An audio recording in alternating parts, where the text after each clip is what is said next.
Welcome back to the Movie Explained. Today I'll show you a movie called Return to the Blue Lagoon. Don't forget to like and subscribe. Hope you enjoy it. Set in the South Pacific Ocean in the year 1897, beginning right where the original film left off, a larger ship finds a little dinghy with 3 passengers. They quickly find out that the 2 adults are dead, but the infant snuggled between them lives a little 2-year-old boy who they assume is named Richard since that's the only name he knows. They take the baby aboard and he is given over to the care of the young widow who already has a young daughter named Lily. An outbreak of cholera on board pushes the captain to set the widow, 2 children, and 1 strong crew member on a smaller boat to save them from the disease. The crew member threatens the children because he thinks they'll endanger the whole group by drinking all the water, and he finds their crying annoying besides. The widow, Sarah, is outraged. She beats the crew member to death and casts his body overboard. The boat continues to drift until it returns to the island where Richard was born. Huge cresting waves nearly upset the little boat as they come closer to shore, but they arrive safely on the beach. Sarah sets up a little camp against a huge log of driftwood and then the group set off looking for supplies. They find fresh water, fruits, and roots while little Richard explores his old stomping grounds. A tropical storm hits, and the 3 huddle wet and miserable in their inadequate shelter. When it abates, Sarah decided to hunt for a more sheltered place to live. They find the little house that Emmeline and Richard built, and the baby boy runs up the steps looking for his parents. When he finds them missing, Sarah assures him that she will be his mother now. Life continues, normalcy building as the little family learns to survive. Sarah discovers that every 3 months, at the full moon, heathens from the north side of the island row in long canoes past the lagoon, and she takes extra precautions to avoid them. Over the next few years, the children grow older, and less clothed, and seem to spend their time exploring the island. Sarah has only 2 rules: be home before sunset, and never visit the north side of the island. She also continually tries to push civilized behaviors on them, teaching them religion, schooling, and property. While she maintains a proper lifestyle, the children explore themselves and each other and ask for the facts of life.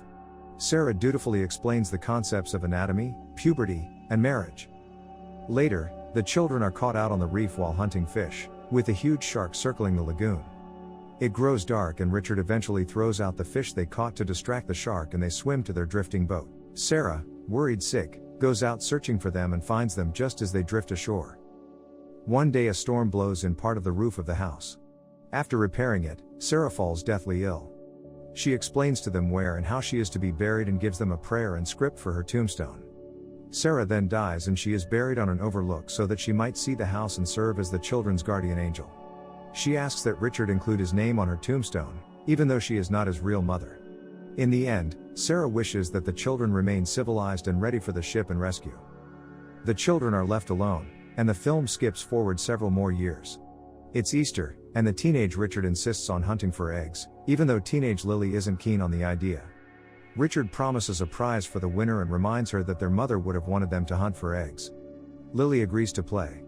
They both hide 10 eggs in different areas of the island, and both find 9.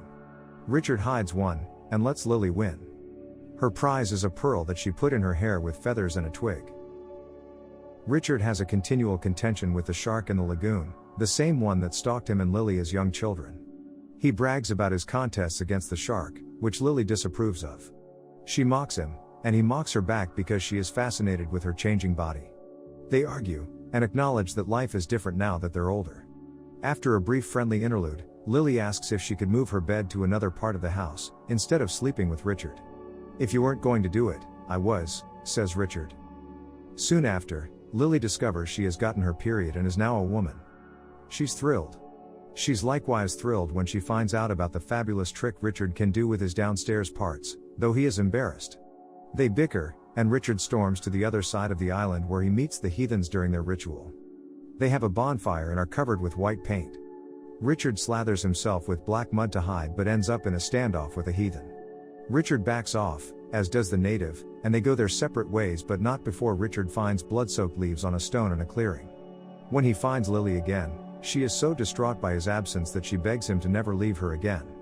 Soon after, they exchange primitive rings and pronounce themselves married. A ship arrives soon after this, their keg spoiled, in search of fresh water. The couple greets them topless, which is shocking to the captain and crew. They seem to be an odd mixture of knowledge and ignorance, explains the captain to his pretty daughter Sylvia. Oh, and their attire is a bit, well, it's quite sparse. They are also shocked and confused when Lily cheerfully tells them that Richard isn't her brother, he's her husband. The captain and his daughter outfit Lily and Richard in civilized clothing, and the couple make the crew comfortable on the island. Nor does Sylvia disapprove of anything that Richard decides to do. Lily tries to win back Richard from Sylvia by dressing up and wearing makeup as Sylvia does, and Richard tells her she's being silly. Then Richard leaves to spend time with Sylvia, and Lily goes to wash off the smeared rouge she's applied. Richard soon learns that Sylvia isn't interested in a platonic friendship, and tells Richard his marriage isn't real and doesn't mean anything. "It does to me," answers Richard. He realizes what Lily means to him and races off to find her, leaving an outraged Sylvia behind. He arrives in time to find Lily being accosted by the interested crew member who found her bathing at the pool and is now hunting for her pearl. A fight ensues, and the man shoots at Richard with his rifle, grazing his arm. The rest of the crew hurries to their aid, but the two men take off sprinting down the beach, the crew member determined to hunt Richard down. They race across the reef and Richard dives into the lagoon. The shark is waiting, as always. Richard outswims the creature from his years of contests, but the crew member, a poor swimmer, is dragged beneath the water. When Richard returns, Lily breaks the news that she won't be returning to civilization on the ship because she is pregnant and doesn't want her baby born into a world with guns. Richard is thrilled and agrees. The ship sails away at dawn, and the young couple frolics like nothing ever happened to interrupt their blissful existence. Their baby is born, presumably a little girl by the look of the credits.